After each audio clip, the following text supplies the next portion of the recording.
इस current affairs funda में आप सभी का स्वागत है। मैं हूं आपके साथ अभिषेक शर्मा और आज के इस वीडियो सेशन में हम 24 जनवरी तक के सभी इंपॉर्टेंट करंट अफेयर्स कवर करने वाले हैं। हमेशा की तरह आप इस वीडियो को अंत तक जरूर देखिएगा, आज भी आपको काफ़ी कुछ जानने के लिए मिलेगा। साथ ही गाइस आपको बता दें, करंट अफेयर्स फंडा की ईयर बुक लॉन्च हो चुकी है और 1 जनवरी 2023 से 31 दिसंबर 2023 तक के सभी current affairs MCQs with detailed explanation आपको इस हमारी ईयर मैगजीन में मिल जाएंगे। 5500 से ज़्यादा एमसीक्यूज आप इसमें प्राप्त करते हैं और वन स्टॉप सॉल्यूशन है करंट अफेयर्स के लिए। कोई भी आपका एग्जाम होगा उसमें केवल और केवल आपको यही मैगजीन आपको पढ़नी है।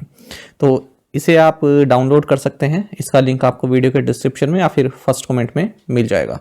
कोई भी अगर आपका डाउट होगा तो आप कमेंट बॉक्स में अवश्य लिखिएगा। सैंपल चाहते हैं तो टेलीग्राम पर हमें मैसेज कर दीजिएगा, करंट अफेयर्स फंडा नाम से हमारा टेलीग्राम चैनल है। चलिए फिर करते हैं शुरुआत इस वीडियो सेशन की। सबसे पहले आज का क्वेश्चन देख लेते हैं हमेशा की तरह। इसका आंसर आपको अभी कमेंट बॉक्स में करना है। Who is the chief architect of the construction of Ayodhya Ram temple? Ayodhya Ram मंदिर निर्माण के मुख्य वास्तुकार कौन है? ऑप्शन है राम सुतार, अरुण योगीराज, चंपत राय या फिर चंद्रकांत सोमपुरा। जल्दी से आंसर कर दीजिए, फिर हम आगे बढ़ते हैं। और इसी तरह क्वेश्चन यदि आप प्रैक्टिस करना चाहते हैं तो हमें टेलीग्राम पर जरूर ज्वाइन करें। करंट अफेयर्स फंडा नाम से हमारा टेलीग्राम चैनल है।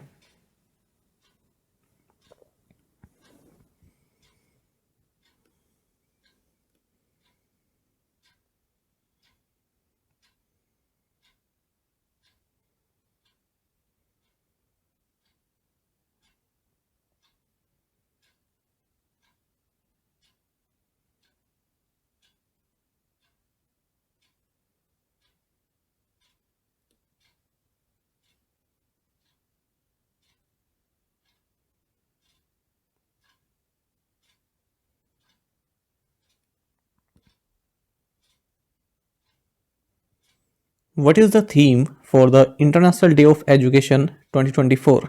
अंतर्राष्ट्रीय शिक्षा दिवस 2024 का विषय क्या है? ऑप्शंस आपके सामने है। सही आंसर ऑप्शन ए है लर्निंग फॉर लास्टिंग पीस। आपको जानना चाहिए कि हर साल 24 जनवरी को international day for education celebrate किया जाता है। बात है साल 2018 की, जब यूनाइटेड नेशन जनरल असेंबली ने एक रेजोल्यूशन पास किया जिसमें ये कहा गया कि इंटरनेशनल डे ऑफ एजुकेशन 24 जनवरी को मनाया जाएगा और पहली बार ये डे मनाया गया 24 जनवरी 2019 को। तो इस बार 2024 में 6th एनिवर्सरी है इस डे की, इंटरनेशनल डे ऑफ सेलिब्रेशन की, इंटरनेशनल डे ऑफ एजुकेशन की। और थीम रहेगा इस बार लर्निंग फॉर लास्टिंग पीस। साथ ही आपको ये भी जानना चाहिए कि 24 जनवरी को ही नेशनल गर्ल चाइल्ड डे भी सेलिब्रेट किया जाता है भारत में। इस डे को ministry of women and child development government of India द्वारा साल 2008 में शुरू किया गया था। The Indian Army contingent reached which country to take part in the Joint Special Forces Exercise Cyclone? संयुक्त विशेष बल अभ्यास साइक्लोन में भाग लेने के लिए भारतीय सेना का दल किस देश पहुंचा? सही आंसर ऑप्शन ए है इजिप्ट। आपको जानना चाहिए 25 पर्सनल वाला इंडियन आर्मी कंटिंजेंट इजिप्ट में पहुंचा है क्योंकि इजिप्ट में हो रहा है India Egypt joint special force exercise cyclone का दूसरा एडिशन। आपको बता दें इसका फर्स्ट एडिशन लास्ट ईयर ही भारत में हुआ था। तो यहाँ पर जो भारतीय दल है इनको रिप्रेजेंट किया जा रहा है पैराशूट रेजिमेंट स्पेशल फोर्सेस के ट्रूप्स के द्वारा। Exercise cyclone is designed to develop bilateral military cooperation and strengthen bond between two armies through conduct of discussions and rehearsal of tactical military drills।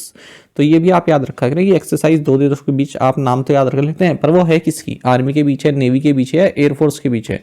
तो ये Indian army की exercise है। The 11th edition of the India-Kyrgyzstan Joint Special Forces Exercise Khanjar has commenced in which state? Bharat Kyrgyzstan संयुक्त विशेष बल अभ्यास खंजर का 11वां संस्करण किस राज्य में शुरू हुआ?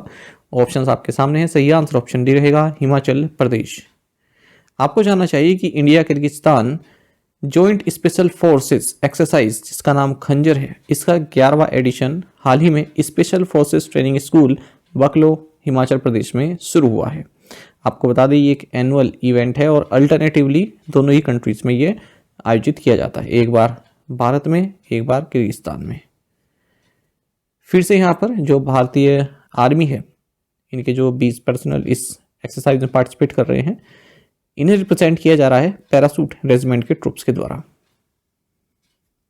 विच institution in Uttar Pradesh received the Subhash Chandra Bose Aapda Prabandhan Puraskar 2024 in the institutional category for disaster management.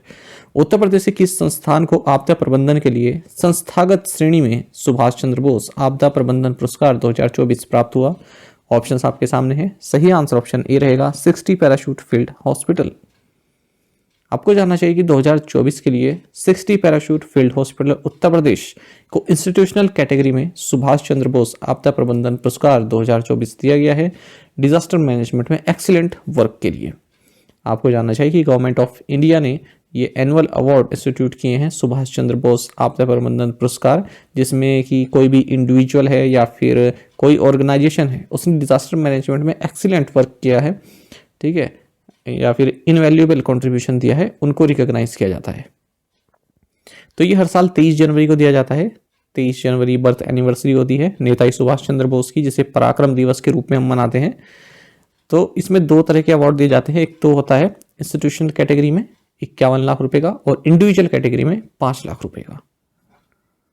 60 parachute field hospital को 1942 में स्थापित किया गया था। It is the sole airborne medical establishment of the Indian armed forces recognized for its exceptional service in various global crises. How many children received the प्रधानमंत्री राष्ट्रीय बाल पुरस्कार from President of India Draupadi Murmu? Bharat की राष्ट्रपति द्रौपदी मुर्मू से कितने बच्चों को प्रधानमंत्री राष्ट्रीय बाल पुरस्कार प्राप्त हुआ? सही आंसर ऑप्शन सी है 19। देखिए, president of India Droupadi Murmu ने प्रधानमंत्री राष्ट्रीय बाल पुरस्कार 19 बच्चों को प्रेजेंट किया है न्यू दिल्ली में। प्रधानमंत्री राष्ट्रीय बाल पुरस्कार ये इंडिया का हाईएस्ट सिविलियन ऑनर है चिल्ड्रन के लिए, जो कि एनुअली दिया जाता है ministry of women and child development के द्वारा। इसे मेडल भी मिलता है, कैश प्राइज भी मिलता है, साइटेशन भी मिलता है और सर्टिफिकेट भी दिया जाता है।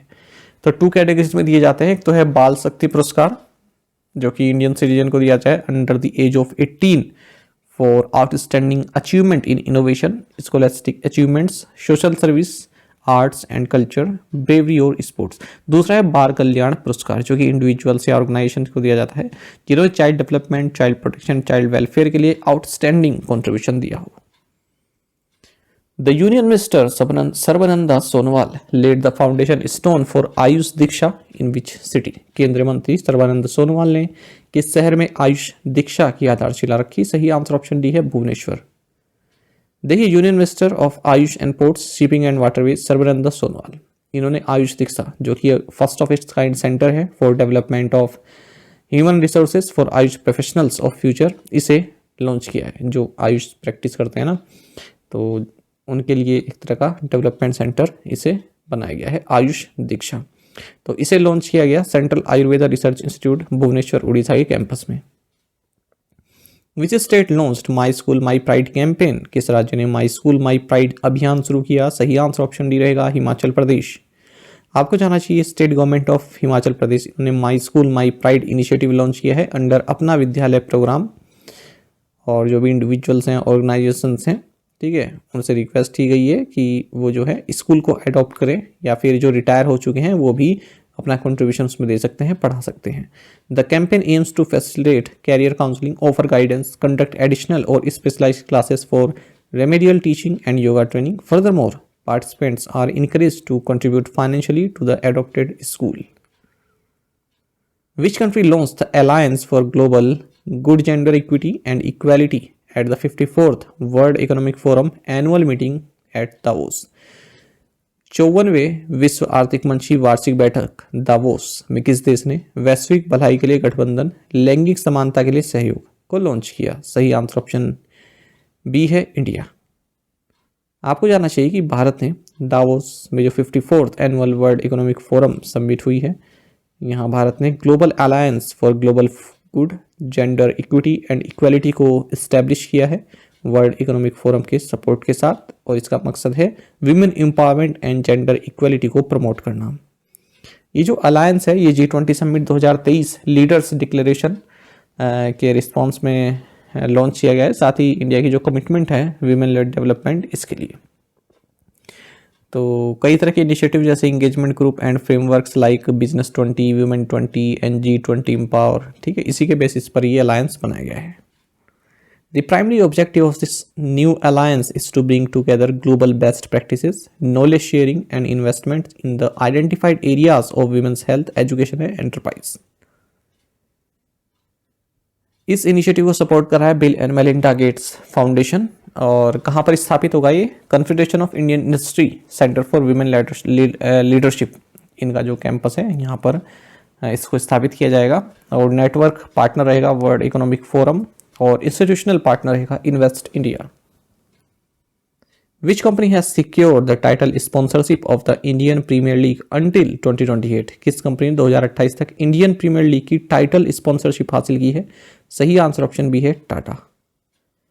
देखिए टाटा ग्रुप ने इंडियन प्रीमियर लीग की टाइटल स्पॉन्सरशिप प्राप्त की है 2028 तक के लिए 2500 करोड़ रुपए में। आपको बता दें 2022 और 23 टाटा आईपीएल मतलब आईपीएल के स्पॉन्सर भी टाटा ग्रुप ही रहा था। और जो विमेंस प्रीमियर लीग है इसका भी टाइटल स्पॉन्सर टाटा ग्रुप ही है। Who was honoured at Joy awards in Saudi Arabia? Joy award Saudi Arabia में किसे सम्मानित किया गया? सही आंसर ऑप्शन है आलिया भट्ट। देखिए आलिया भट्ट इन्हें हाल ही में जॉय अवार्ड्स जो कि रियाद सऊदी अरब में हुए हैं, यहाँ इन्हें ऑनरेरी एंटरटेनमेंट मेकर्स अवार्ड से सम्मानित किया गया है। आपको जाना चाहिए पेप्सिको इंडिया ने कियारा आडवाणी और सिद्धार्थ मल्होत्रा इन दोनों को ब्रांड एम्बेसडर बनाया है क्वेकर का। Which Indian pair ended up as men's doubles runners up of India Open tournament 2024? कौन सी भारतीय जोड़ी इंडिया ओपन टूर्नामेंट 2024 की पुरुष युगल उपविजेता बनी? सही आंसर ऑप्शन सी रहेगा सात्विक साईराज रांकिरेड्डी एंड चिराग शेट्टी। देखिए बात हो रही है यहाँ पर इंडिया ओपन 2024 इंडिया ओपन की नई दिल्ली। तो इसमें जो मेंस डबल्स टाइटल है ये साउथ कोरिया की जोड़ी कैंग मिन ह्यूक और सियू सियोंग जई ने जीता है। इन्होंने हराया है भारतीय जोड़ी सात्विक साईराज रांकिरेड्डी और चिराग शेट्टी को। अब अगर हम इंडिविजुअल मेडल्स की बात करें यहाँ पर विनर्स की, तो women singles India open title जीता है ताइवान की ताई त्जू यिंग ने। और अगर हम बात करें मेन सिंगल्स टाइटल की तो ये मिला है Chinese badminton player she you क्वी को। अगर हम बात करें मिक्स डबल्स टाइटल की तो थाईलैंड के द्विशापोल पुआवरनुकु और सेप्सिरी तेरातंतचई इन्होंने ये टाइटल जीता है। और अगर हम बात करते हैं विमेंस डबल्स टाइटल की तो जापान की मायू मात्सुमोटो और वकाना नगाहारा को मिला है। Who claimed the gold medal for India at the Asian marathon championships 2024? एशियाई मैराथन चैंपियनशिप 2024 में भारत के लिए स्वर्ण पदक किसने जीता? ऑप्शंस आपके सामने हैं। सही आंसर ऑप्शन है मान सिंह। देखिए भारत के मान सिंह ने गोल्ड मेडल जीता है एशियन मैराथन चैंपियनशिप्स 2024 में। और टाइमिंग रही इनकी 2 hours 14 minutes and 19 seconds। Hong Kong में हुई है एशियन मैराथन चैंपियनशिप्स। किन्हें हराया इन्होंने? हुआंग योंगसिंग, ये चाइना के। Who has been appointed as the CEO for PepsiCo India? PepsiCo India के सीईओ के रूप में किसे नियुक्त किया गया है? सही आंसर ऑप्शन डी है जागृत कोटशा। देखिए snacks and beverage major PepsiCo India इन्होंने अनाउंस किया है कि जागृत कोटशा ये इनके सीईओ रहेंगे पेप्सिको इंडिया के लिए, मतलब इंडिया में जो पेप्सिको की एस्टेब्लिशमेंट है उसके लिए। और ये सक्सीड कर रहे हैं अहमद अल शेख को जो कि सीईओ बनाए गए हैं मिडिल ईस्ट बिजनेस यूनिट के। इसमें आप एक काम बस ये कर दीजिएगा कि जो पेप्सिको को विकीपीडिया पर खोलिएगा वहाँ पर आपको सब्सिडरी दिख जाएगा, तो एक बार देख लीजिएगा कि पेप्सिको की सब्सिडरी कौन कौन सी है। एक्चुअली कई बार एग्जाम में देखा गया है, खासकर कि बैंक में पूछ लेते हैं। आईबी एग्जाम में भी एक बार पूछा गया था। ठीक है, तो बैंक के आप अगर एग्ज़ाम देते हैं तो उसमें पूछ लेते हैं कभी कभी किसकी सब्सिडरी है या किसका प्रोडक्ट है। ठीक है, पेप्सिको एक American multinational food snack and beverage corporation है। इसका हेडक्वार्टर्स न्यूयॉर्क में है। Which country has been elected as the first vice chair of the Food and Agriculture Organization FAO COFI Subcommittee on Fisheries Management? किस देश को खाद्य और कृषि संगठन की मत्स्य पालन प्रबंधन पर COFI उपसमिति के पहले उपाध्यक्ष के रूप में चुना गया है? सही आंसर ऑप्शन ए रहेगा इंडिया। आपको जानना चाहिए भारत को भारत जो है पहली बार वाइस चेयर बना है फूड एंड एग्रीकल्चर ऑर्गेनाइजेशन यानी कि FAO कि COFI सब कमेटी ऑन फिशरीज मैनेजमेंट का। तो भारत यहाँ पर FAO की जो फिशरीज ब्यूरो है कैप्चर फिशरीज से संबंधित, ठीक है, तो इसका मेंबर बना है पहली बार पिछले 57 सालों में। India is one of the top fishing nations with over 28 million inland and marine fishers. जो इस सब कमेटी है, sub committee on fisheries management, इसकी एस्टेब्लिशमेंट की गई थी 35th session of FAO committee on fisheries COFI, जो कि Rome Italy में हुई थी 2022 में। वहीं अगर हम बात करें इस COFI की, कमेटी ऑन फिशरीज की, तो इसकी स्थापना हुई थी 1965 में। ये एक इंटर गवर्नमेंटल फोरम है that addresses international fishing and aquaculture issues. Which operation was launched by Indian army to counter Pakistan based terrorism in Jammu and Kashmir. Jammu और कश्मीर में पाकिस्तान पर आयोजित आतंकवाद को रोकने के लिए भारतीय सेना द्वारा कौन सा ऑपरेशन शुरू किया गया? सही आंसर ऑप्शन डी रहेगा, ऑपरेशन सर्वशक्ति। देखिए, पाकिस्तान का जो अटेम्प्ट है टेररिस्ट एक्टिविटीज को बढ़ाने के लिए जम्मू एंड कश्मीर में, इसके रिस्पांस में इंडियन आर्मी ने एक ऑपरेशन सर्वशक्ति लॉन्च किया है, जहां पर सिक्योरिटी फोर्सेस जो पीर पांचाल माउंटेन रेंजेस है, इसके दोनों साइड में टेररिस्ट को ढूंढेंगे और उनको वहां से खदेड़ेंगे और जो है शूट आउट वगैरह चलेगा। ठीक है, ये ऑपरेशन लॉन्च किया गया है army headquarters and northern army commander Udhampur के साथ मिलकर। इसी तरह का एक ऑपरेशन 2003 में भी लॉन्च किया गया था, ऑपरेशन सर्फ विनाश उसका नाम था। How many homes are targeted to have rooftop solar systems under Pradhan Mantri Suryodaya योजना? प्रधानमंत्री सूर्योदय योजना के तहत कितने घरों की छत पर सौर प्रणाली लगाने का लक्ष्य है? सही आंसर ऑप्शन सी है, 1 करोड़। देखिए, प्रधानमंत्री नरेंद्र मोदी ने प्रधानमंत्री सूर्योदय योजना को लॉन्च किया है, जिसका मकसद है 1 करोड़ होम्स में रूफटॉप सोलर सिस्टम इंस्टॉल करना। तो इससे क्या होगा? एक तो इलेक्ट्रिसिटी मिलेगी लो एंड मिडिल इनकम इंडिविजुअल्स को सोलर रूफटॉप इंस्टॉलेशन के माध्यम से, साथ ही एडिशनल इनकम भी उन्हें प्राप्त होगी, जो सरप्लस इलेक्ट्रिसिटी जनरेशन है वो बेच पाएंगे। बाकी आप जानते हैं कि 2030 तक भारत का टारगेट है 500 gigawatt of renewable energy produce करना। बाकी इस स्कीम में ज़्यादा डिटेल नहीं दी है अभी, केवल इतना ही अनाउंस हुआ है। Which airports jointly received the Best Airport Award at the Wings India Awards 2024? Wings India Awards 2024 में किन हवाई अड्डों को संयुक्त रूप से सर्वश्रेष्ठ हवाई अड्डे का पुरस्कार मिला? ऑप्शंस आपके सामने हैं, सही आंसर ऑप्शन है बेंगलोर एंड दिल्ली एयरपोर्ट्स। देखिए, union civil aviation minister Jyotiraditya M Scindia इन्होंने विंग्स इंडिया अवार्ड 2024 प्रेजेंट किए हैं हैदराबाद में। तो देख लेते हैं, बेंगलोर एंड दिल्ली एयरपोर्ट्स इन्हें जॉइंटली बेस्ट एयरपोर्ट अवार्ड दिया गया है during the 4th edition of Wings India awards in civil aviation sector. बाकी अवार्ड्स देखते हैं। Best airline of the year award दिया है विस्तारा को, और इंटरनेशनल कनेक्टिविटी के लिए अवार्ड दिया गया है एयर इंडिया को, रीजनल कनेक्टिविटी के लिए अलायंस एयर को, सस्टेनेबिलिटी चैंपियन के लिए एयर इंडिया एक्सप्रेस को, बेस्ट एविएशन सर्विस प्रोवाइडर का अवार्ड दिया है GMR ग्रुप को, और कार्गो सर्विसेज के लिए skyways air services, fuel services के लिए Indian oil sky tanking private limited, और एरो एकेडमी के लिए GMR को।